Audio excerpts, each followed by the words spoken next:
My wife, Brenda, always said that some people are born to lead and others are born to carry the bags. As I stood in our walk-in closet, holding her $3,000 silk gown while she checked her makeup for the 10th time, it was clear which one she thought I was. I'm Mark, the man who spent 5 years building a silent empire, while Brenda spent 5 years convinced I was a consultant who barely cleared 5 figures. Tonight was the night she wanted to show me off, not as her partner, but as her cautionary tale. She'd invited her elite circle of real estate moguls and socialites to L'Empire, the most exclusive restaurant in the city, and her request was simple. Mark, don't speak unless spoken to, and try to look useful. Maybe you'll finally learn what real success smells like. Little did she know, I owned the very air she was breathing in that room. Before we dive deeper into this web of secrets and betrayal, make sure to hit that subscribe button, smash the like, and drop a comment below. Have you ever been underestimated by someone who should have had your back? Let's get into it. The humidity of the city felt like a heavy blanket, but inside L'Empire, the air was a crisp, expensive 68 degrees. Brenda strutted through the gold-leafed doors like she owned the place, her heels clicking a rhythm of pure arrogance. I followed 3 paces behind, carrying her spare wrap and her vanity bag. To anyone watching, I looked like a glorified personal assistant. To Brenda, I was a project that had failed to launch.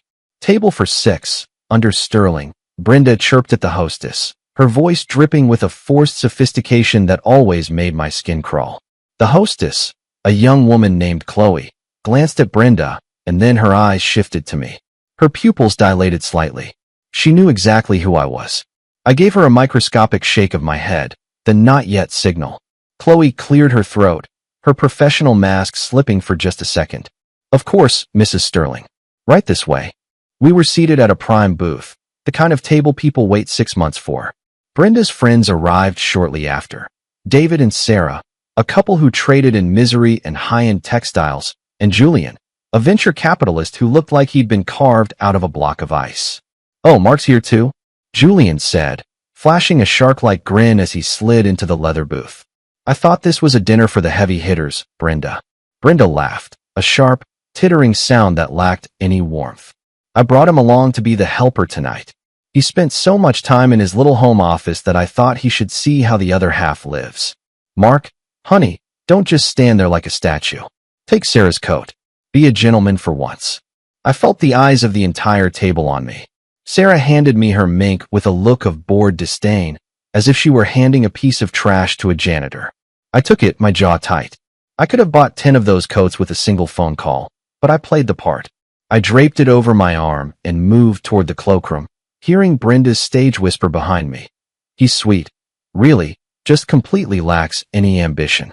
You know how some men are just content with being small.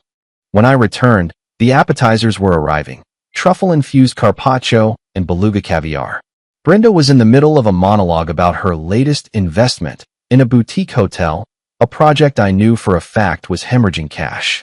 Mark, Brenda said, pointing to an empty water glass. Don't just sit there staring at the decor. Fill Julian's water. The servers are busy with important guests. Brenda, I'm sure the staff can handle it, I said quietly. Her eyes snapped to mine, cold and sharp as glass shards. I'm paying for this dinner, Mark. Which means I'm paying for your presence.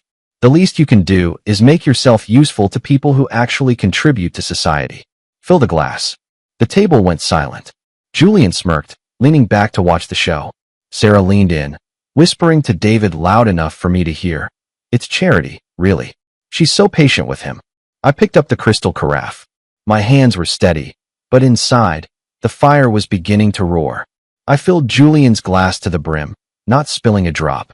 As I set the carafe down, Brenda reached out and flicked a piece of lint off my shoulder with a look of pure disgust. You have no idea how lucky you are to even be sitting in this chair, she hissed. Look around you, Mark. Look at the gold leaf, the hand-painted ceilings, the wine that costs more than your car. This is the world I belong in. You're just a guest in it. Now, sit down, stay quiet, and try not to embarrass me when the main course arrives. I have a big announcement to make later, and I don't want your worthless server energy ruining the vibe. I sat down. I looked at the menu, a menu I had personally approved 3 months ago when I purchased the controlling stake in the hospitality group that owned this restaurant. I felt the master key in my pocket, a heavy weight against my thigh. The evening was just beginning, and Brenda was so busy looking down at me that she didn't realize she was standing on the edge of a very long drop. As the waiter approached to take our main course orders, he bypassed Brenda entirely and looked straight at me, his hand trembling slightly. He knew the protocol. He knew who signed the paychecks. But Brenda didn't notice the waiter's fear. She only noticed that he wasn't looking at her. "Excuse me." Brenda snapped at the waiter. "I am the one ordering. My husband will have the cheapest salad you have. He doesn't have the palate for the Wagyu." The waiter looked at me, pleading with his eyes for direction. I simply nodded toward Brenda, giving her the floor. She had no idea she was ordering her last meal on my dime. The main course arrived with the precision of a military parade. Silver cloches were lifted simultaneously, releasing the rich, earthy scent of red wine reductions and seared fat.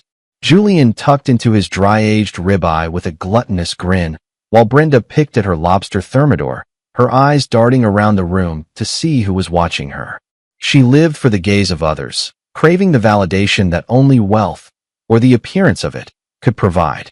"You know, Julian," Brenda said, gesturing with a gold-plated fork toward me, "I've been thinking about getting Mark a job at your firm. Maybe something in the mailroom? He's very good at following basic instructions, as you saw with the water." Julian let out a boisterous laugh, a piece of steak tucked in his cheek. "The mailroom is a bit high stakes, Brenda. We handle sensitive documents there. Maybe we could find him a spot in maintenance? I've heard he's quite handy with a vacuum at home." The table erupted in laughter. Sarah leaned over and patted my hand with a mock sympathy that felt like a slap. "Oh, don't mind them, Mark. Every queen needs a footman. It's a classic dynamic." I didn't flinch. I took a slow sip of the sparkling water, the one I had personally sourced from a spring in the Alps for this specific restaurant chain. "I think I'll stick to my current consulting work, Julian. It keeps me busy enough." Brenda's face flushed a deep, angry crimson. She slammed her fork down against the fine china, the sound echoing like a gunshot in the hushed dining room. "Consulting? Is that what we're calling it now? Mark, you sit in that office staring at spreadsheets that don't mean anything. You haven't brought home a significant check in years. I'm the one carrying this family. I'm the one who secured our invitation to the gala next month. You're just the dead weight I have to drag across the red carpet." "Brenda, maybe this isn't the place," David suggested, though his eyes were gleaming with the thrill of the drama. "No, David, it's exactly the place." Brenda turned her vitriol back to me, her voice rising just enough to catch the attention of the neighboring tables. "He needs to understand the reality of his situation. He's a worthless server in spirit. He has the soul of a waiter. He's comfortable being invisible. Look at him. He's not even offended because he knows it's true." I looked her dead in the eyes. "I'm not offended because I know exactly who I am, Brenda. The question is, do you know who you're talking to?" She let out a harsh, jagged laugh. "I'm talking to a man whose credit card I paid off last month. I'm talking to a man who is currently eating a $30 salad on my tab. You are a ghost, Mark. A shadow in my very bright life." At that moment, the maitre d', a tall, dignified Frenchman named Olivier, approached our table. He looked stiff, his posture more rigid than usual. He held a vintage bottle of 1945 Romanée-Conti, a wine that costs more than a mid-sized sedan. Brenda's eyes lit up. "Oh, Olivier, is that the bottle I requested? I told you my guests were VIPs." Olivier didn't even look at her. He kept his eyes fixed on the center of the table, his hand steady as he presented the label. "A gift, madam, for the table. But it is not from you." Brenda frowned, her sense of control slipping. "Then who sent it? Julian, was it you? You sly dog." Julian shook his head, looking just as confused. "Not me. That bottle is. Well, it's astronomical. It was sent with the compliments of the house," Olivier said, his voice smooth and devoid of emotion, "to celebrate a very significant transition taking place tonight." Brenda beamed, instantly recovering her ego. "See? They recognize my status here. They know I'm a regular. They're thanking me for bringing such high-profile guests." She turned to me, her lip curling. "You see that, Mark? This is how the world treats people of substance. They give us the best of the best, for free, just because we exist." She gestured for Olivier to pour. As the deep, ruby liquid swirled into the glasses, Brenda raised hers for a toast. To success, to the future, and to finally cutting off the dead weight that holds us back. Everyone drank. I watched Brenda savor the wine, a look of pure triumph on her face. She truly believed she had won. She believed she was the protagonist of this story, and I was just a background character finally being written out of the script. "Mark," she whispered, leaning in close so only I could hear. "After tonight, I want you out of the house. I've already spoken to a lawyer. I'm tired of playing middle class with a man who has no fire. This dinner was your farewell tour. I hope you enjoyed the salad." She didn't see the waiter behind her whispering into his headset. She didn't see the security team quietly moving toward the perimeter of the dining room. She didn't see the manager, Mr. Henderson, emerging from the back office with a leather folder and a heavy brass key in his hand. The atmosphere in the restaurant began to shift. The soft jazz faded out, replaced by a sudden, heavy silence. The other patrons were being moved toward the exit, their checks being settled with lightning speed. "What's going on?" Sarah asked, looking around nervously. "Why is everyone leaving?" Brenda waved her hand dismissively. "Probably just some celebrity arriving. They probably want the place cleared for someone truly important." She straightened her dress, looking toward the door with anticipation. "Maybe it's the governor. Or that tech billionaire who just moved to the Heights." Mr. Henderson ignored the other tables and walked straight toward us. He didn't stop at Brenda. He didn't look at Julian. He walked around to my side of the booth and stood at attention, his face a mask of absolute formality. Brenda looked up, a demanding scowl forming. "Manager? We aren't finished with our wine yet. Why is the staff clearing the floor? And I'll need the check now. Make sure you apply my loyalty discount." Mr. Henderson didn't respond to her. Instead, he bowed slightly toward me. "The guests have been cleared, sir," Henderson said, his voice echoing in the now empty room. "The private event is ready to commence per your instructions." Brenda's mouth dropped open. "Sir? Who are you talking to? And what private event? I booked this table." The manager finally looked at her, and for the first time, I saw a flicker of pity in his eyes. But he didn't say a word to her.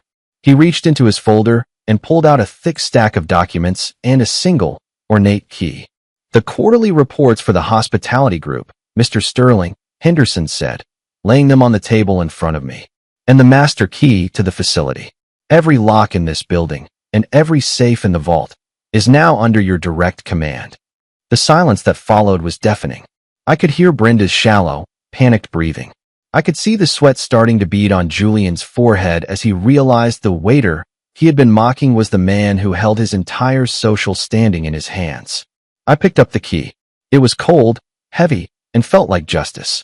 The air in the room seemed to vanish, leaving Brenda and her elite friends gasping in the vacuum of their own shock.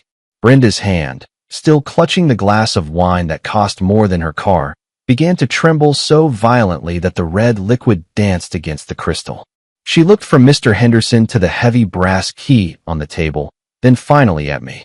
Her eyes were wide, searching my face for the punchline of a joke that wasn't coming. "Mark?" she stammered, her voice losing its sharp edge and becoming thin, reedy. "What is this?" "Henderson, you've made a mistake. My husband he's a consultant. He doesn't own anything. He certainly doesn't own this." Mr. Henderson didn't even blink. "Madam, Mr. Sterling is the majority shareholder of the Apex Hospitality Group. He doesn't just own this restaurant. He owns the land it sits on, the vintage you are currently drinking, and the very chair you are occupying. My instructions were to wait until the end of your meal to present the quarterly results." Julian, the venture capitalist who had spent the last hour treating me like a footstool, suddenly looked like he wanted to melt into the floorboards. He set his fork down with a quiet clink and tried to fix his expression into something resembling respect. "Mark, buddy, why didn't you say something? We were just, locker room talk. Just having a bit of fun." I leaned back in the plush leather booth, the master key glinting under the chandelier. "It's funny, Julian. When you thought I was nothing, you had no problem showing me exactly who you are. You don't get to call me buddy now that you've realized I'm the one who can pull the plug on your firm's line of credit at the bank." Julian's face went gray. He knew I wasn't bluffing. My reach extended far beyond the walls of Lempire. Brenda finally found her voice, though it was spiked with a desperate, ugly kind of anger. "This is a lie. A stunt. Mark, where did you get the money for this? You've been hiding this. From your own wife? Do you have any idea how much I've struggled to maintain our image while you sat in that room, doing nothing? Struggle? I asked, my voice calm and low, which only seemed to agitate her more. You didn't struggle, Brenda. You spent the consulting fees I funneled into our joint account, thinking they were crumbs, never realizing they were the overflow of an empire. You wanted a high-status life, so I gave you the illusion of one to see what you'd do with it. And tonight, you showed me. You didn't want a partner. You wanted a trophy you could polish when guests were over and kick into the corner when you were bored. Sarah, who had been so quick to hand me her mink coat earlier, was now staring at her plate as if she were trying to disappear. The silence of the empty restaurant was oppressive. The staff had formed a silent perimeter, their faces neutral, but their presence felt like a jury. Brenda stood up, her chair screeching against the marble floor. I don't care. So you have money. Fine. That doesn't change the fact that you lied to me for years. This is my night, Mark. I invited these people. This is my table. Actually, Brenda, I said, sliding the quarterly report toward me and flipping to the final page. This table, and everything on it, is currently being billed to a corporate account that I closed 20 minutes ago. You see, I took your advice. You told me tonight was a farewell tour. You told me you wanted me out of the house. You even mentioned you'd already spoken to a lawyer. I looked up at Mr. Henderson. Is the second part of the evening prepared? Yes, Mr. Sterling, Henderson replied. The logistics team has completed the transition. The accounts associated with Mrs. Sterling's name have been flagged for internal audit due to irregularities. Brenda's phone chirped in her clutch. Then it chirped again. And again. She snatched it up, her thumbs flying across the screen. Her face went from pale to ghostly white. My cards, she whispered, her voice cracking. They're all declined. Mark, what did you do? You can't just cut me off. We're married. We were married. I corrected her. But as you so eloquently put it earlier, you're the one who wants success. And success, Brenda, is expensive. You wanted to see how the other half lives? This is it. The high-stakes world where one bad move, like, say, humiliating the man who provides everything for you, results in an immediate market correction. I stood up, adjusting my jacket. I felt lighter than I had in years. The weight of the secret was gone, replaced by the cold, hard reality of the power I held. I looked at David, Sarah, and Julian. The dinner is over, I said. I suggest you all find another place for dessert. And Julian, I'll be seeing your board of directors on Monday. We need to discuss the maintenance of your company. Julian opened his mouth to protest, but one look from the two security guards stepping forward silenced him. He stood up, grabbed Sarah's arm, and practically bolted for the exit, not even looking back at Brenda. David followed, his head bowed in shame. Brenda stood alone at the table, surrounded by the remnants of a feast she couldn't afford. She looked at me, her eyes filling with tears that I knew were born of rage, not regret. You can't do this, she hissed. I'll take you for everything. With what lawyer, Brenda? The ones on my payroll? Or the ones you can no longer afford to retain? I picked up the master key and tucked it into my pocket. Tonight wasn't just about showing you my world. It was about showing you yours, without me in it. The silence in Lempire was no longer the elegant hush of a five-star establishment. It was the heavy, suffocating silence of a courtroom. Brenda stood amidst the wreckage of her own arrogance, her expensive silk gown looking like a costume that no longer fit. She looked around the empty room, her eyes darting toward the exits, hoping for an ally, a witness, or a way out. But there was only me, the manager, and the cold, unblinking eyes of the security team. Mark, please, she whispered, her voice finally losing its venom and replacing it with a desperate, hollow sweetness. You're making a scene. We've had a long night. We've both said things we don't mean. Let's just go home. We can talk about this in private. I'll apologize to you in front of everyone tomorrow, okay? I'll tell Julian I was joking. Home? I asked, tilting my head. That's the thing, Brenda. While you were busy ordering that lobster and telling your friends how worthless I am, the locks at the penthouse were being changed. Your belongings, well, the ones I actually paid for, which is everything, have been moved to a secure storage unit. I've left you a suitcase at the front desk of the Marriott. It's paid for 48 hours. After that, you're on your own. Brenda's face contorted, the mask of the sophisticated socialite, finally shattering into 1,000 jagged pieces. You can't do that. That's my home. I have rights. You have the right to remain silent, Brenda, I said, a touch of wit finally breaking through my professional exterior, which is something you should have practiced about 3 hours ago. You see, the prenuptial agreement you signed, the one you didn't bother to read because you thought I was too simple to have anything worth protecting, has a very specific clause regarding public defamation and marital misconduct. Your performance tonight was captured on every high-definition security camera in this building. My lawyers have already filed the paperwork. Mr. Henderson stepped forward, holding out a small silver tray. On it was the final bill for the evening. The total, Mr. Sterling, including the 1945 Romanicani and the private event closure fee, comes to $42,000. I looked at Brenda. Since you were so adamant about being the one in charge of the tab tonight, I'll let you have the honor. Oh wait, I forgot. Your cards are all declined, aren't they? I took the bill, signed it with a flourish, and handed it back to Henderson. Charge it to my personal discretionary fund. And as for Mrs. Sterling, she's no longer a guest of this establishment or this family. Brenda lunged toward me. Her fingers clawed like she wanted to tear the truth right out of my chest, but the security guards were faster. They stepped in with practiced, gentle efficiency, blocking her path. "Get your hands off me," she screamed, her voice echoing off the gold-leafed ceilings. "Mark, you're a monster. You lured me here just to do this? To humiliate me?" "No, Brenda," I said, standing my ground. "I invited you here to be my wife. You're the one who chose to act like a master and treat me like a servant. I didn't humiliate you. I just stopped hiding the person I really am, and in the process, I forced you to see the person you really are. It turns out, without my money, you're just a very loud woman in a very expensive dress." I turned to Mr. Henderson. "Please escort the lady to the door. Her credit of trust has been permanently revoked." As the guards led a sobbing, screaming Brenda toward the exit, the staff stood in a line, bowing their heads as she passed. It was the royal treatment she had always craved, delivered at the exact moment of her downfall. The heavy oak doors swung shut behind her, and suddenly, the restaurant was peaceful again. I walked over to the window, looking down at the street. I saw Brenda standing on the sidewalk, waving frantically for a taxi that wouldn't stop for someone looking that disheveled. She looked small.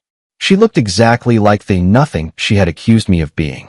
I pulled the master key from my pocket and handed it back to Mr. Henderson. "Keep the place closed for the rest of the night. Give the staff a double bonus for their discretion. I'm going to sit here for a moment and enjoy the quiet." "Of course, Mr. Sterling," Henderson said. "Would you like another glass of wine?" "No," I said, looking out at the city I owned. "I think I've had exactly enough." Author's conclusion. This story serves as a powerful reminder that the person you think you're carrying might actually be the one holding up the entire floor.